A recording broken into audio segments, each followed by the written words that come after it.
Rajya Sabha election में हिमाचल प्रदेश में कांग्रेस के साथ उनके अपनों ने ही बड़ा खेल कर दिया। अक्सरियत होने के बावजूद कांग्रेस हिमाचल की इकलौती सीट जीत नहीं पाई।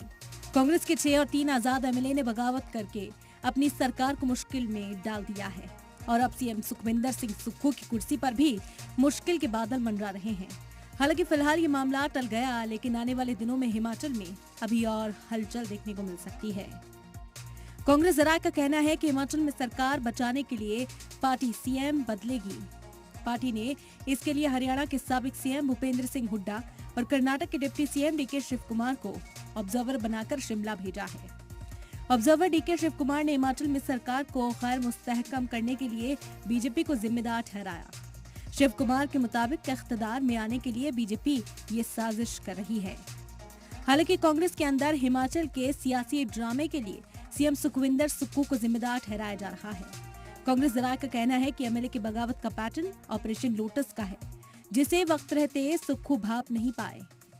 राज्यसभा इलेक्शन में वोटिंग से पहले तक सुक्खू को नहीं पता था कि कितने एमएलए बगावत कर रहे हैं, जबकि हुकूमत का इंटेलिजेंस डिपार्टमेंट सीएम सुक्खू के पास ही है।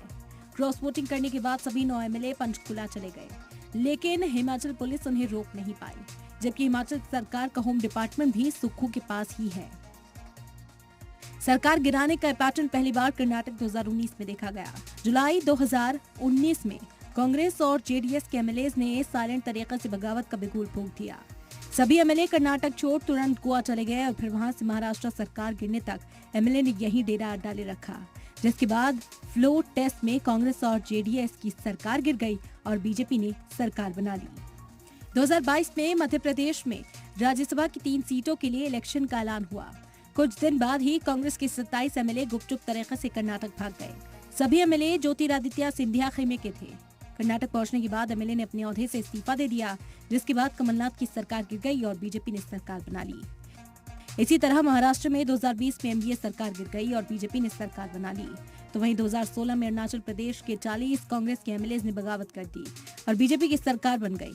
अब यही फॉर्मूला हिमाचल प्रदेश में चल रहा है, जो आने वाले दिनों में इसकी तस्वीर साफ हो जाएगी।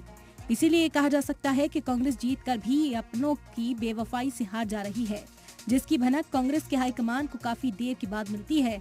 तब तक मामला उनके हाथ से निकल चुका होता है। सलाम टीवी के लिए नदीम अहमद की रिपोर्ट।